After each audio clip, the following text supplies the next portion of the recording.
Hey guys, so onto gold. So far so good with gold. Quite straightforward. We are breaking the key level. I can keep this video relatively short. What I've done here, I'm not sure if I mentioned this in the last video, I used the parallel channel tool, brought it down, brought it across. This gives from the wick high into the body, bringing it down, came back into that region right there. Settings for this, middle, on, background, yeah, channel. And I have a little play around with that, but we've got the third touch into the channel. We were stalling for a while, broke through finally, and look where we are heading. We are heading to the fib. Heading to the fib. Looking at the 4 hourly, wicks to the upside here, signifying that, and here as well.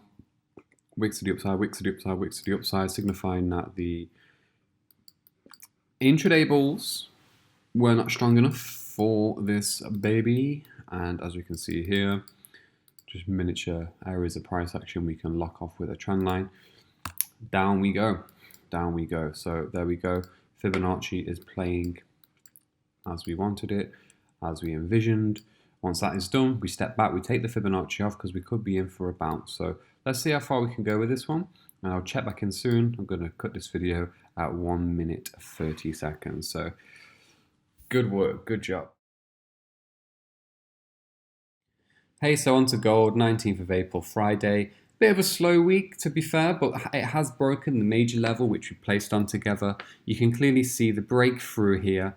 Nice point to even short off a daily time frame. Stop would go just above the highs of the day and swing this into the next targets. The minus 27, again, all of the videos this week are relatively short. We haven't seen too much price movement, but we are sticking with targets, and this is how the market works. So we're looking at maybe next week we can maybe pull back into that zone as a retest of the resistance band, and then we can flop into 1262. As you can see here as well, market has been sliding relatively nice, and I only really need to cover the weekly time frame. The weekly time frame from last week on gold, you can clearly see the pin to the upside, psychological level 1300 tapped. Have a nice follow through. We've broken the region, we've broken zero fib, and we are now going to our next region on the weekly. So next week I do hope to see 1260s on gold. And before that though, maybe on Monday we could have a gentle retest of this region before going short. So here, this is, if we do get the retest and we see it on the daily and the 4 hourly, we can jump into the intraday time frame, mixing up the hourly with the 4 hour, maybe even 30 minute. Again, I'm going to be going into 30-minute time frame and cleaning up the charts even more. Chart hygiene is on from the 22nd of April for all of our tracking pairs going forward to make that 50 video slottage. And yeah, it's quite exciting, really. It's quite exciting. A huge success rate so far on all of the videos, and I hope you've gained, well, I know you would have gained a lot of value so far.